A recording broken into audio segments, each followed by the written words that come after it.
In 1954, an American grandmother could walk into a supermarket and buy a complete turkey dinner in an aluminum tray for 98 cents.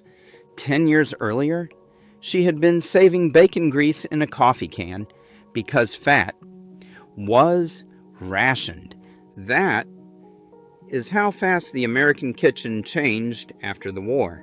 20 dishes tell that story, from the meals that survived the Depression to the ones that came off a factory line, and the line between the two, it is thinner than you think. Swanson TV dinner that only exists because someone messed up Thanksgiving. Somebody at Swanson miscounted. After Thanksgiving 1953, the company was sitting on 260 tons of frozen turkey in 10 refrigerated railroad cars because the refrigeration only worked while the trains moved. A salesman named Jerry Thomas looked at that disaster and saw a product. He borrowed the compartmented tray from the airline industry, where Maxon Food Systems had been serving frozen meals since 1945, and pitched a turkey dinner for 98 cents. Swanson expected to sell 5,000. They moved 10 million in the first year, confirmed by the Smithsonian.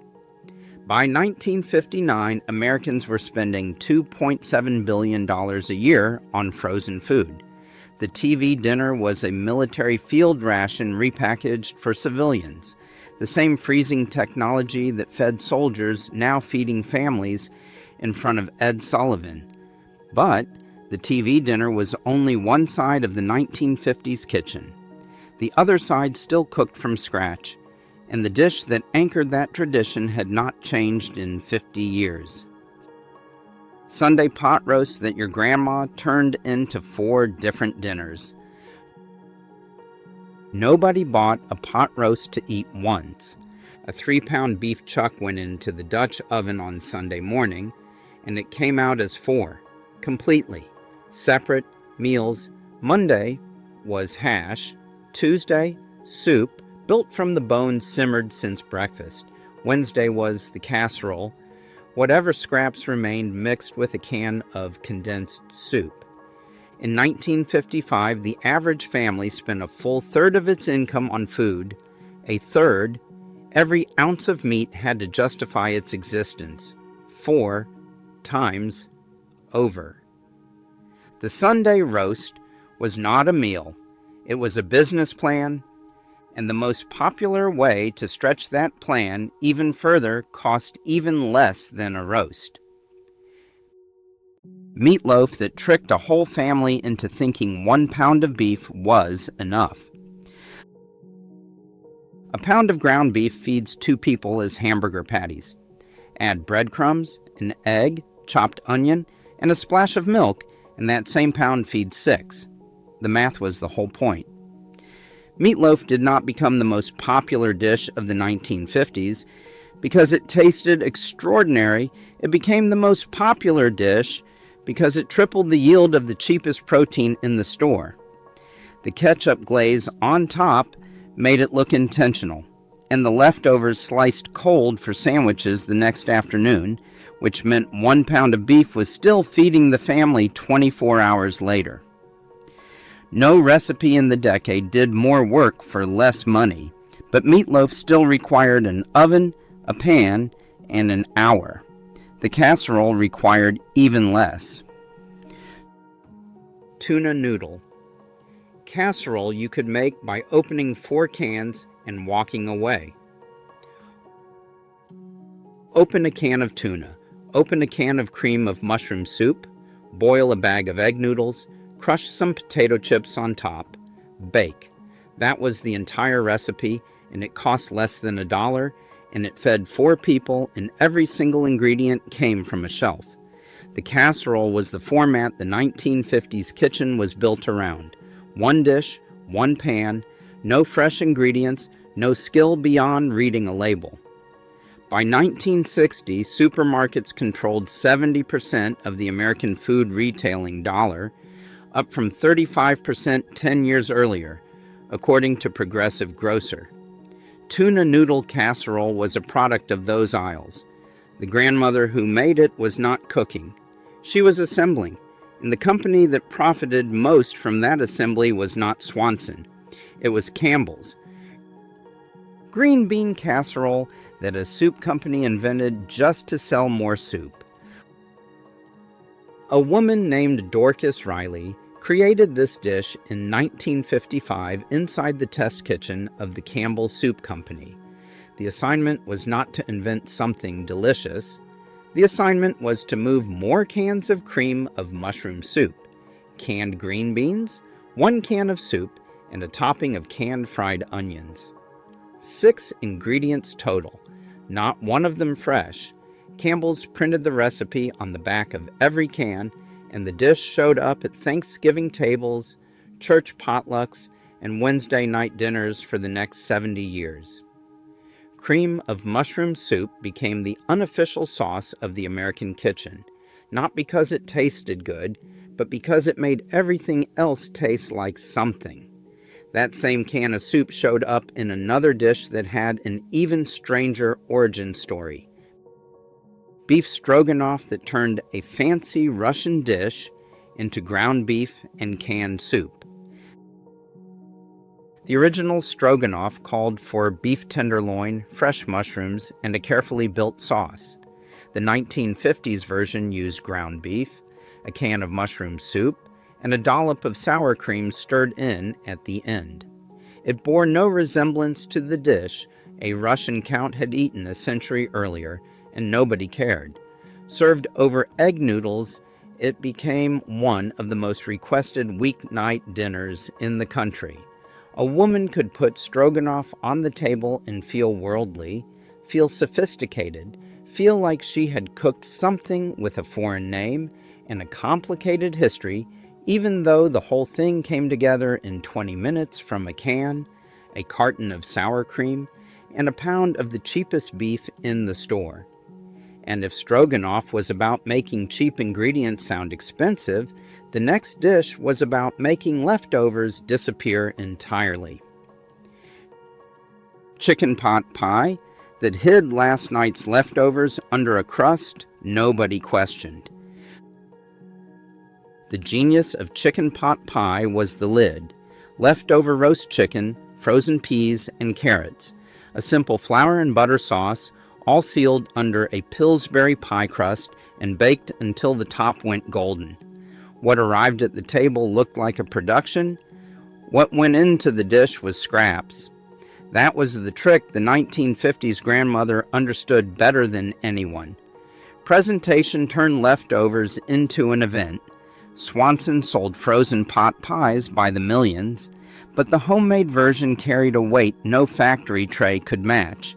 Making it from scratch on a Wednesday, from a chicken that had already served as Sunday dinner, was a quiet statement that this kitchen still ran on skill, not just convenience, and if the pot pie hid leftovers with a crust, the next dish hid them with gravy.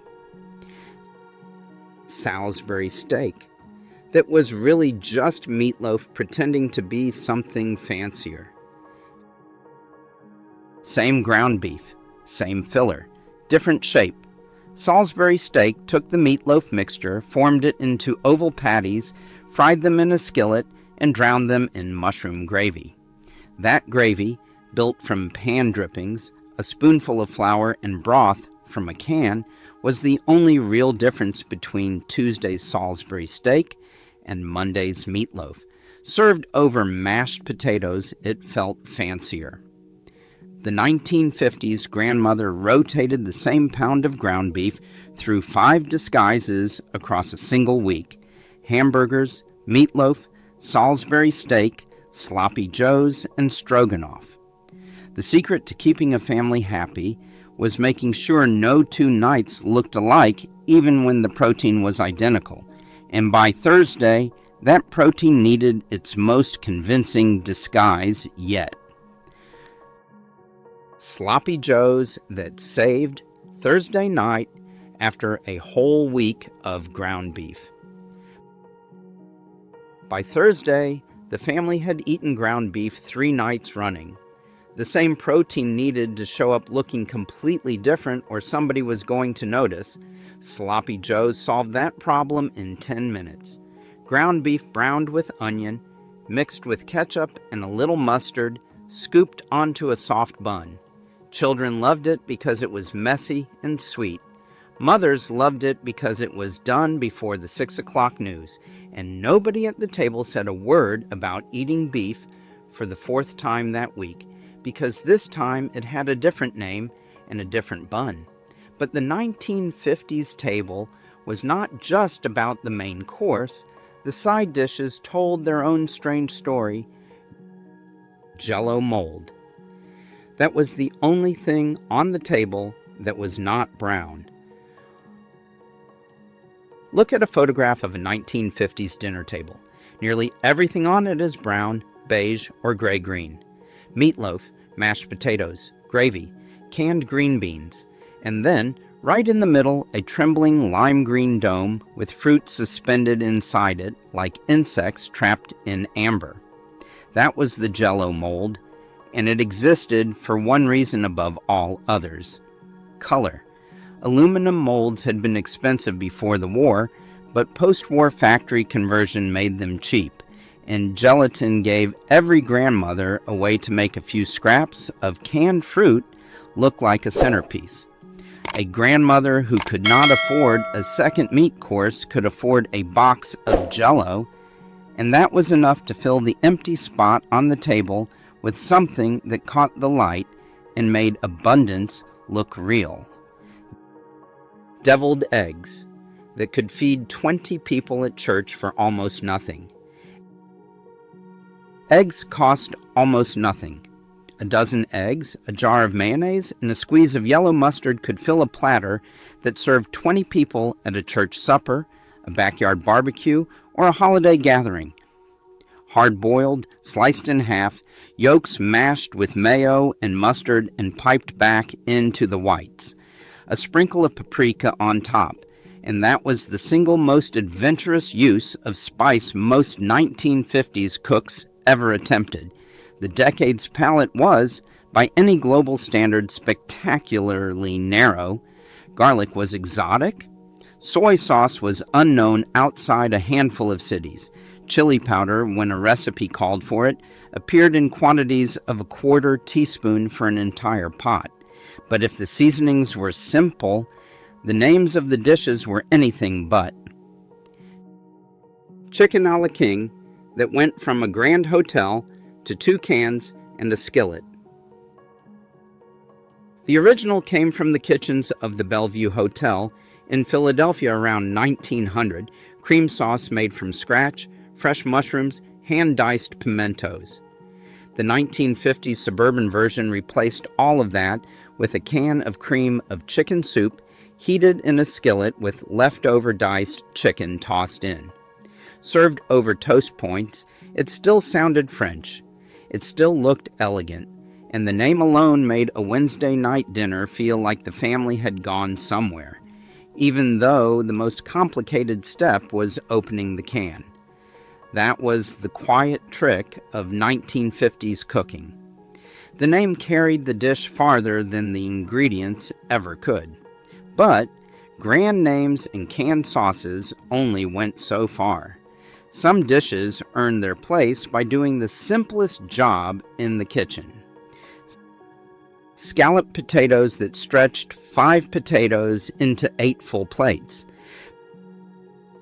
Potatoes had carried American families through the Depression without ever losing their place at the center of the plate, and the 1950s did not change that. Sliced thin, layered with butter, flour, and milk, baked until the top turned golden and the inside went soft and creamy. Scalloped potatoes appeared beside every roast, every ham, and every piece of fried chicken of the decade. 5 potatoes and a cup of milk filled a baking dish large enough to put something on 8 plates. A woman who could not afford a second cut of meat could always afford another potato, and that potato made every plate on the table look like it was enough. When a holiday came around, the potato stepped aside for a showpiece that could carry the kitchen through an entire week. Baked ham with pineapple, That one Sunday purchase fed the family until Thursday. A whole bone-in ham cost more than a pot roast, but it paid for itself in leftovers, studded with cloves, decorated with canned pineapple rings, held on by toothpicks, glazed with brown sugar, and baked until the kitchen smelled like a holiday. Sunday it sat at the center of the table. Monday it was sliced cold for sandwiches. Tuesday it was diced into scrambled eggs. Wednesday it was chopped into ham salad with mayonnaise and pickles. By Thursday, the bone went into a pot of split pea soup. Canned pineapple rings, affordable only after the war, turned an ordinary ham into a magazine photograph. The decoration cost cents. The impression lasted all week, and sitting beside it at every holiday table was a dish that had no business calling itself a salad. Ambrosia salad that was really just marshmallows and canned fruit pretending to be healthy.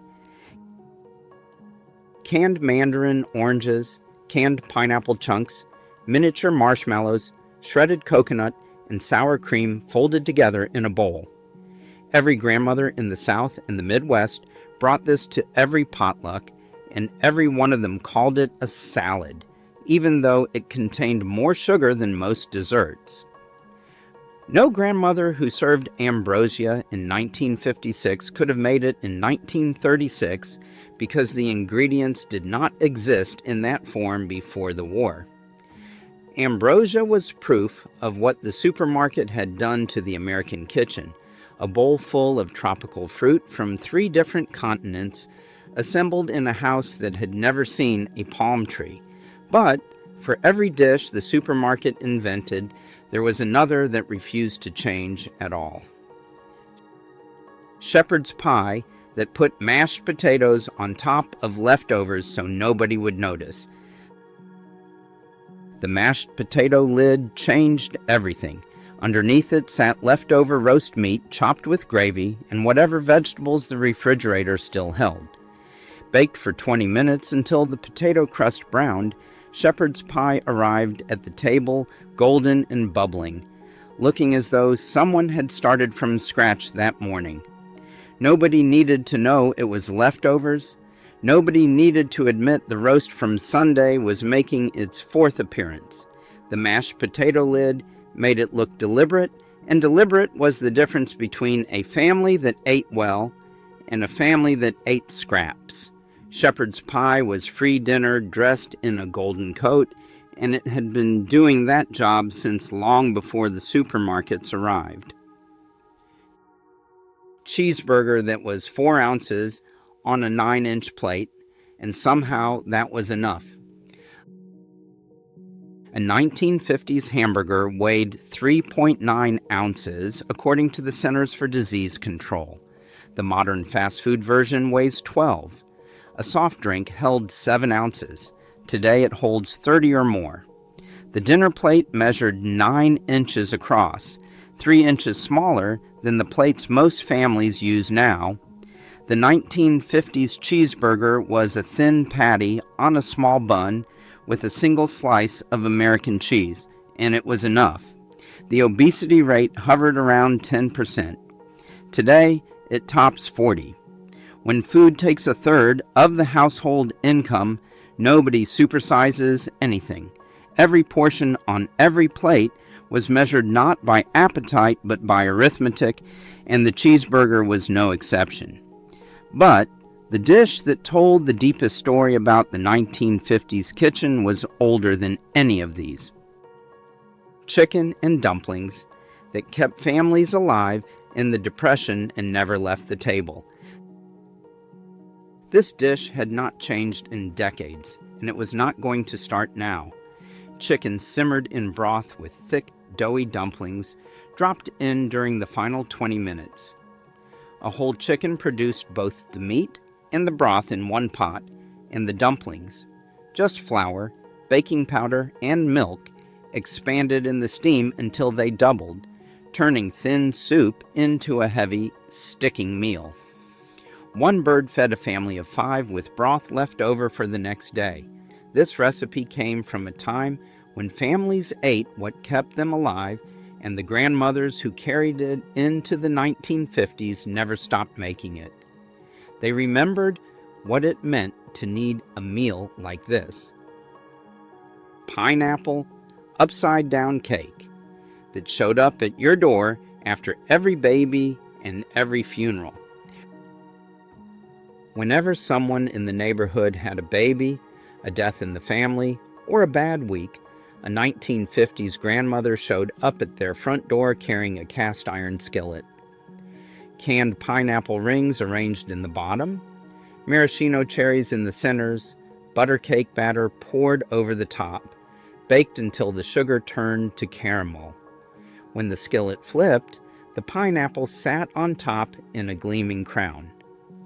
After Betty Crocker and Pillsbury made boxed cake mixes available in the early 1950s, this went from pantry to doorstep in under an hour. It was the one dessert that made a kitchen smell like a celebration when there was nothing particular to celebrate. And then, every morning, before any of these dishes appeared on any table, one meal held the entire kitchen together. Bacon and eggs that stayed exactly the same while everything else in the kitchen changed. Bacon fried in a cast iron skillet, eggs cooked in bacon fat, toast from white bread, buttered while warm, coffee poured into a 6-ounce cup, half the size of a modern small. This breakfast had not changed in decades, and would not change for decades more, the one fixed point in a kitchen being rebuilt by factories, freezers, and supermarkets. The bacon grease went into a coffee can beside the stove, saved for later. That grease appeared again at dinner, seasoning fried potatoes, greasing the pan for cornbread.